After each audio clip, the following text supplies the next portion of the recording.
She suffers from such a rare disorder of being unable to just be a human. You're never going to convince anyone that you're authentic. Why does she struggle so much with humanity? I mean, when I listen to Meghan, I am just reminded that there's nothing authentic there. She can't even act like herself. I feel like it's pretty safe to say that Meghan Markle is like a pathological liar. I'm working so hard. Is she really? Imagine watching a once pristine brand implode in real time. Every carefully curated moment unraveling before millions of eyes. That's exactly what happened when Meghan Markle's latest media blitz, meant to humanize her as a loving mother and modern mogul, instead spiraled into relentless ridicule. From tears that looked eerily rehearsed to jam jars signed Her Royal Highness, each misstep has exposed cracks in the Duchess of Drama empire. Today, we dive into how a single podcast tear set off an avalanche of backlash and turned Meghan's quest for authenticity into a cautionary tale of overexposure. Thank you for trusting me with your first ever podcast and with your friendship. Yeah. Means a lot, Jamie. Thank you. Yeah. Me cry. Good thing I have no makeup on. You look so pretty. I have not done a show in no makeup since my 1,000 QVC shows. Do you think I have? When Meghan Markle appeared on the Jamie Kern-Lima show in April 2025, she promised a raw, honest look at her life, motherhood, mental health, and the nightly emails she writes to her kids. Instead, viewers were jolted into disbelief when a single tear slid down her cheek. It wasn't just any tear. Savvy fans remembered a 2018 clip from her Suits promo days where she bragged, "I can cry on command." The internet wasted no time. Split-screen memes showed Meghan in 2018 cackling about her Oscar-worthy tears, then staging that exact trick during the podcast. Hashtags like Ayo Oscar-winning Duchess and Ayer stage Duchess trended within hours. YouTubers posted frame-by-frame breakdowns debating whether the emotion was genuine or meticulously choreographed. Reddit threads exploded with comments such as, "She's auditioning, not opening up," suggesting that her vulnerability was just another performance. Even late-night talk shows piled on, labeling it royal-level theatrics. What was intended as a moment of empathy came off as a calculated spectacle. And that was only the beginning. Before I go to bed almost every night, I email them. Wow. So you're gonna give your children 6,000 emails about themselves, an email a day when they turn 18 years old? Meghan is definitely someone that would read through 6,000 emails about. Moments after the tear, Meghan unveiled her next bombshell. She's been sending nightly time capsule emails to Archie and Lilibet since early 2019. Over 6,000 emails per child by age 18. At face value, it sounded like a sweet modern twist on a mother's love letter. But do the numbers add up? To reach 6,000 emails per child in just 6 years means nearly 3 emails every night. No exceptions, no vacations. Predictably, social media erupted.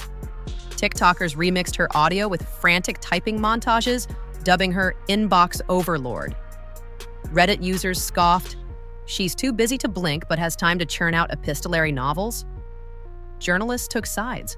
Some praised it as a digital scrapbook of devotion, while others dismissed it as privileged virtue signaling, a duchess's way of flaunting her emotional capital. Columns questioned whether this was genuine maternal craftsmanship or another layer of Meghan's brand building. Yet behind the scenes, an even darker narrative was brewing, one that painted a starkly different picture of Meghan's world. Oh my gosh, I work so hard and I like working hard and I'm still working hard. The moment that everything sells out, it doesn't mean that we're done. Yeah. It means we're working on replenishment and what are the next SKUs and what's the next tranche of products and what's the timing on that and writing the newsletters and writing the social media captions and making sure that all that feels in line. Podcast and being a mom and a wife and a friend. Those are all jobs. I mean, I love being that busy, but I do think it's really interesting when people have no sense of what goes into the thing. Being one of the most privileged people on the planet, she still won't talk about how hardworking she is, which includes coming up with Instagram captions. Yes, the work ethic must just be grueling, writing social media captions, deciding what she's going to wear. And being a mom and a wife and a friend. Oh yeah. On camera, Meghan projects warmth, empathy, and a mission to uplift women. Off camera, according to former aides from Montecito and London, there's a very different reality. mood swings, steamrolling leadership, and teams quitting in tears. A former assistant described working for Meghan like walking on eggshells. One wrong move and you're frozen out with an icy silence. Those who departed dubbed it the Marl churn, referencing the high turnover at Archewell in her Netflix sets. Late-night demands for press releases rewritten at 2 a.m., endless rewrites of social media captions to peak at the perfect moment, and wardrobe planning down to the millisecond all fueled burnout. Some crew members on With Love, Meghan praised her professionalism. A stickler for detail and always on time. But many others whispered about abrupt set walkouts and tearful breakdowns. It felt like filming for a palace reality show, one production assistant admitted, where the line between personal and professional was completely blurred. Behind those polished Instagram posts lay a workplace stress test few could endure, another piece of the unraveling puzzle. And I found an old report card, from when I was at Hollywood Schoolhouse. Maybe I was probably Archie's age. Rumors surfaced that Meghan, years before meeting Harry, had a literal foam board covered in magazine cutouts. Prince Harry's face, headlines about royal engagements, and phrases like future husband and crown her. A palace insider leaked the story to tabloids, reigniting debates about whether Meghan was manifesting her destiny or masterminding a PR coup. Netflix executives admitted they'd glimpsed that vision board during discussions for With Love, Meghan, initially dismissing it as an innocent quirk. But once images of the foam board hit social media, memes exploded. GIFs of glue dripping onto Harry's cutout, Disney princess parodies, and captions like manifesting the royal fairy tale. Critics argued that vision boards are common tools for goal setting, but gluing a real-life prince onto foam felt more like a calculated bid for screen time and headlines. That rumor cast a long shadow over every subsequent project, suggesting that Meghan's every move was part of a grand branding strategy rather than a quest for authenticity. And as that vision board story went viral, no one could ignore the next eyebrow-raising spectacle: her homemade jam jars. It's too much for me. There's only small doses of that podcast I can consume. Really like a fantasy tale of... I think it did It's very just too well painful. lasting that long. I mean, it is so, that is enough to make you go to the toilet. I've got to say, it is revolting. That woman is just something else. Does she work hard? Well, according to their tax documents, they work 1 hour a week. That would infuriate me, like, as someone who's trying to start a business, struggling, because like you're in the royal family. Yes. So to complain about, the business, you don't have to, if you don't want to show up, if you don't want to do the schedule, you don't have to do anything you don't want to do. Right. You're living in a Late 2024, Meghan launched an artisanal jam line, strawberry preserves made from Montecito berries, marketed as a nod to her farm-to-table ethos. The twist? Each jar was signed Her Royal Highness, the Duchess of Sussex, Meghan Markle. The internet collectively groaned. Whoopi Goldberg quipped on The View, "Wake me up when the novelty ends," while late-night hosts called it jam jar propaganda. Fans on Twitter debated whether it was a playful wink at her heritage or an absurd flex. The signature felt painfully tone-deaf. A duchess peddling gourmet jam while millions struggle with cost of living crises. Insiders allege Prince William is waiting in the wings to strip Meghan of the HRH styling once he ascends the throne, making her jam jar flourish a petty power play rather than a heartfelt homage.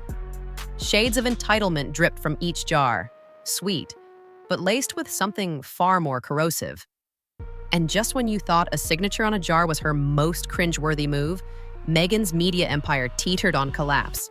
All about With Love, Meghan. You sold inventory that you didn't have on asever.com. People are still waiting for their refunds. Editing all the time-coded notes for season 2 of With Love, Meghan. And It's a joke, and I'm tired of some of these media outlets continuing to elevate this person when the reality is she's a grifter. Fake it till you make it. We don't accept that anymore. We want authenticity. March 2025. With Love, Meghan debuted on Netflix as a glossy 6-episode foray into lifestyle, cooking, and candid conversations. The premise sounded promising. A duchess showing everyday rituals, farm-fresh recipes, and heartfelt anecdotes. Instead, critics tore it apart. A 40% Rotten Tomatoes rating and a 37 out of 100 Metacritic score reflected audience fatigue. Reviewers dismissed it as a Montecito ego trip, Variety, and dusting flower petals over a bland cookie, Time. Guest stars failed to ignite excitement. Mindy Kaling appeared for a yoga and brunch segment, while Abigail Spencer joined for a wellness vignette. Neither could salvage what felt like Meghan's self-indulgent reality show. Talk swirled that Meghan personally reached out to Beyoncé, only to be politely declined. Tina Knowles stepped in, but her appearance felt more like consolation than star power. Crew members were split. Some praised Meghan's meticulous eye for detail and punctuality. Others lamented constant royal mood swings and last-minute rewrites.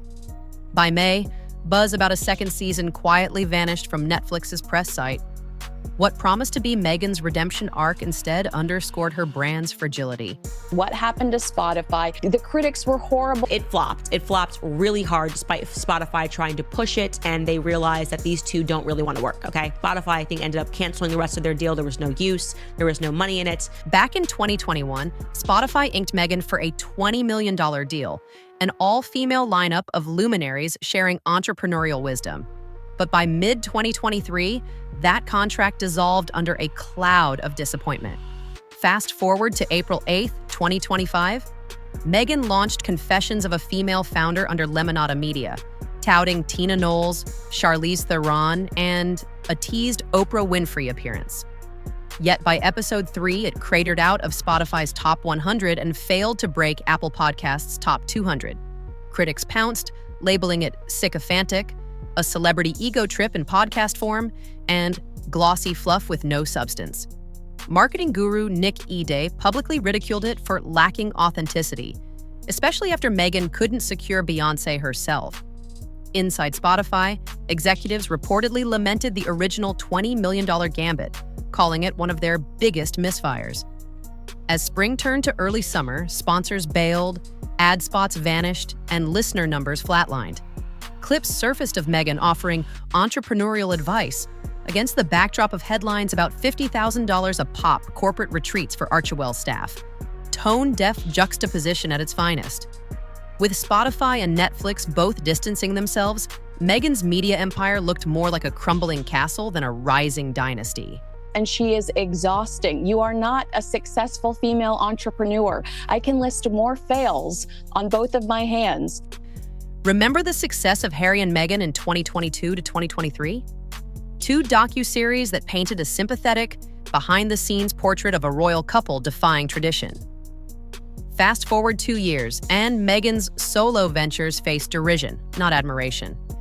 Public sentiment has shifted from rallying behind her cause, racial equality, mental health, and women's empowerment, to questioning whether her personal brand ever matched the person. Archewell's philanthropic arm still operates, quietly funding community grants and veteran support. But headlines focus on missteps rather than compassion. Fans debate, is Meghan a misunderstood pariah or a queen of spin too savvy for her own image? Speculation swirls about her next move. A high-fashion collaboration with sustainable brands? A tell-all memoir revealing 20 untold palace secrets? Perhaps a pivot to a low-key philanthropic tour? But investors and partners now proceed with caution. Once the Duchess of Drama label sticks, shedding it becomes nearly impossible. What happens next could define whether Meghan reclaims her narrative or fades into a cautionary footnote in celebrity branding history. I'm a very accepting person. Truly, I want to like something about her. I'm searching for something to like about her, and it's so hard. Well, she never stops whining. If you don't like her, it's not your fault. It's because she's extremely unlikable. But I just can't stand her. I just think she's such a phony. She has the non-it factor. It's amazing. She's actually good at this. All the young women in particular who work for her quit in tears. She so wore them down and was so nasty. From that orchestrated tear to whispers of a vision board, from a digital mother's manifesto of 6,000 emails to jam jars signed with royal flair, Meghan Markle's latest media push exposed the chinks in her carefully constructed armor. Each flashpoint, fake tears, toxic staff environments, vision board rumors, jam jar theatrics, Netflix flops, and Spotify failures eroded public trust. In an era where authenticity is currency, Meghan's brand now teeters on the brink. Overexposed or simply misunderstood?